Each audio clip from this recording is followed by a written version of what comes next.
एक दिन मैं अपनी माँ के साथ सफर पर जा रही थी।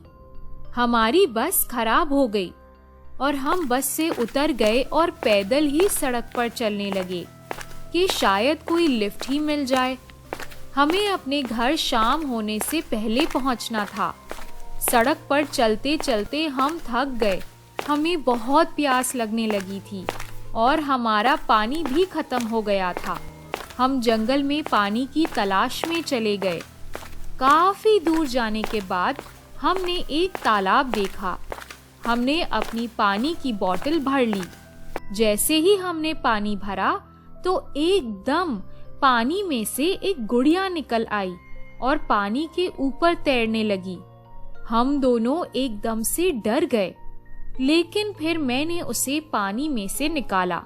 सुनीता बेटी, तुम इसको वापस यहीं पे रख दो। पता नहीं किस बच्चे की है, शायद वो इसे लेने वापस आए। जी माँ, जैसा आप कहिए। मैंने वो गुड़िया वापस रख दी। फिर हम वहां से वापस सड़क की तरफ आ गए। उसके बाद हमें सड़क पर एक और बस मिली और हम उस पर बैठ के वापस अपने घर आ गए। बेटी, अब तुम सो जाओ, रात बहुत हो गई। जी माँ, आप भी जाके सो जाइए। पर जैसे ही मैं अपने रूम में गई, तब मैं ये मंजर देखकर डर गई और मैं हैरान हो गई कि जो गुड़िया हम जंगल में ही छोड़ आए थे, वो कैसे हमारे घर आ गई।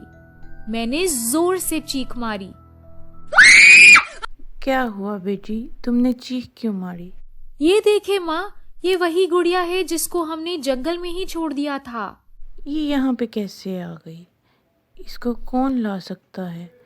बेटी, ऐसा करो कि तुम इसको घर से बाहर कहीं पे रख। मैंने ऐसा ही किया और इसको अपने घर से बाहर छोड़ आई।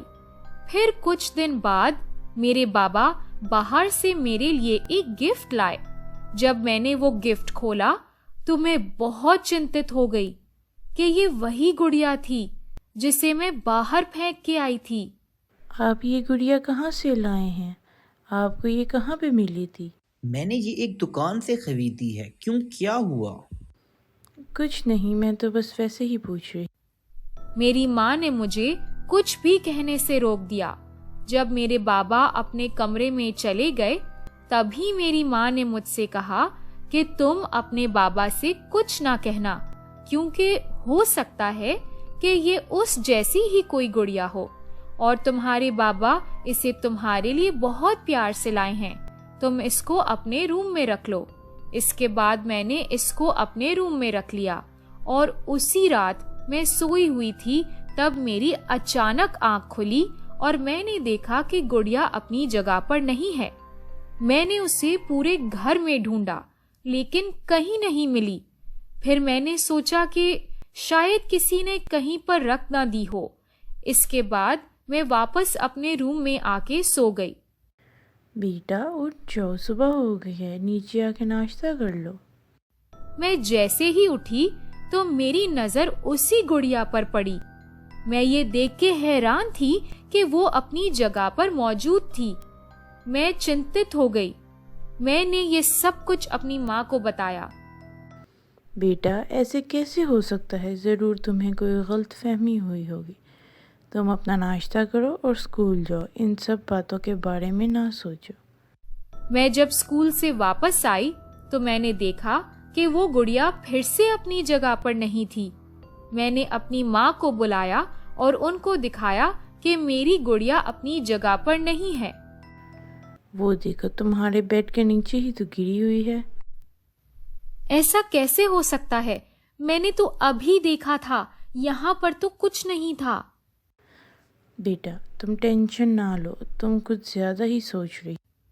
उसी रात को जब मैं अपने बेड पर सोई हुई थी, तभी मुझे दरवाजा खुलने की आवाज आई। मैंने अपनी कंबल में से छुप के देखा तो ये वही गुड़िया थी और वो खुद चल रही थी। मैं बहुत डर गई। खौफ की वजह से मेरी आवाज भी नहीं निकल रही थी।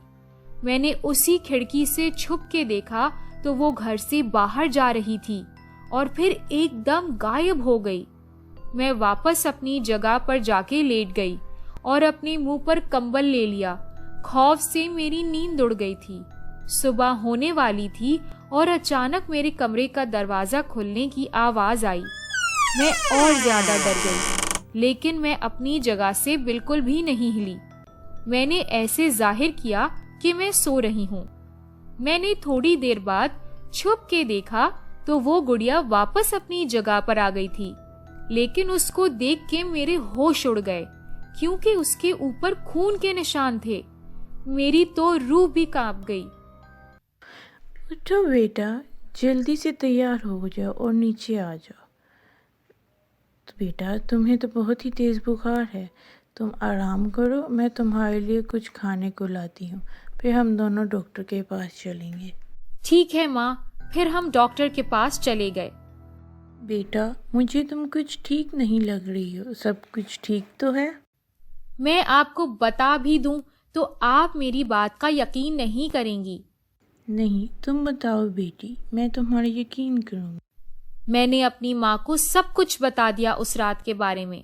तुम फिक्र ना करो, हम इसका कोई हल निकालते हैं, लेकिन हमारे पास इसका कोई सबूत होना चाहिए। हम ऐसा करते हैं कि तुम्हारे कमरे में एक कैमरा छुपा के लगाते हैं। ठीक है। इसके बाद मैंने ऐसे शो किया कि हमें कुछ नहीं पता है। मैं उस गुड़िया को खेलने के लिए नीचे लेकर आई। इसके बाद मेरी माँ ने मेरे कमरे में छुपके से एक कैमरा लगा दिया। इसके बाद हमने उसको वापस उसी की जगह पर रख दिया। बेटा, तुम ध्यान से रहना और अगर कुछ भी हो तो तुम मुझे आवाज़ देना, मैं यहीं पे हूँ।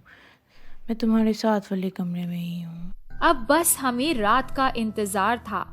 रात को मैं रूटीन के मुताबिक अपने बेड पर सो गई। आधी रात को मुझे फिर से एक आवाज आई। इस बार मैं बिल्कुल भी नहीं डरी थी और अपनी जगह पर लेटी रही। फिर से वो गुड़िया सुबह होने से पहले अपनी जगह पर वापस आ गई थी। सुबह होते ही मैंने अपनी माँ को बताया कि वो गुड़िया रात को फिर से कहीं गई थी।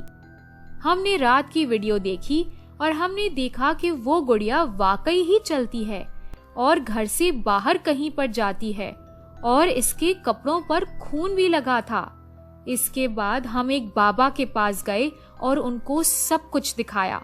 उन्होंने हमें बताया, ये एक बहुत बुरी आत्मा है जो कि आसानी से नहीं जाएगी। तुम लोग अपनी रक्षा के लिए ये पानी अपने पास रख लो, इससे वो तुम्हें कोई भी नुकसान नहीं पहुंचाएगी।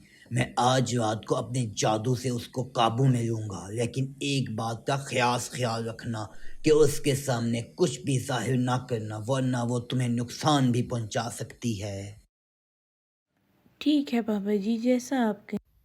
लेकिन ये सब कुछ ऐसे ही चलता रहा। जब हम बाबा जी के पास पहुँचे तो हमें पता चला कि उनका कल रात को किसी ने खून कर दिया है। हम ये देख के बहुत चिंतित हो गए। फिर हमारी नजर एक किताब पर पड़ी। उसमें बाबा जी ने उस गुड़िया को मारने का तरीका लिखा हुआ था। उस किताब में लिखा था कि जब रात हो तब उसको रस्सी के साथ बांध दो और फिर उसको इस छुरी के साथ उसके दिल पर वार करो, फिर उस पर ये पानी फेंको, इसके बाद उसको आग में फेंक दो। इस तरह वो आत्मा चली जाएगी इस दुनिया से। लेकिन इस सब अमल में किसी किस्म की कोई भी गलती नहीं होनी चाहिए। हमने रात को ऐसा ही किया और उस गुड़िया को एक रस्सी की मदद से बांध दिया। जैसे ही हमने उस गुड़िया को बांधा तभी वो बोली और हम डर गए। तुम लोग मुझे छोड़ दो, वरना तुम्हारे लिए अच्छा नहीं होगा।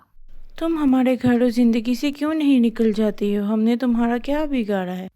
मेरा दिल तुम्हारी बेटी पर आया है और मैं इसको अपने साथ लेके जाऊंगी। नहीं, मैं तुम्हें ऐसा कुछ नहीं करने दूंगी। जैसे ही वो गुड़िया अपनी जगह से हिलने लगती है तभी मेरी माँ ने उसके दिल में बाबा जी वाला चाकू मार दिया। बेवकूफ औरत, ये तुमने क्या किया? अब मैं तुम्हें मार डालूंगी। इसके बाद हमने उस गुड़िया को आग में फेंक दिया और वो जल के भस्म हो गई।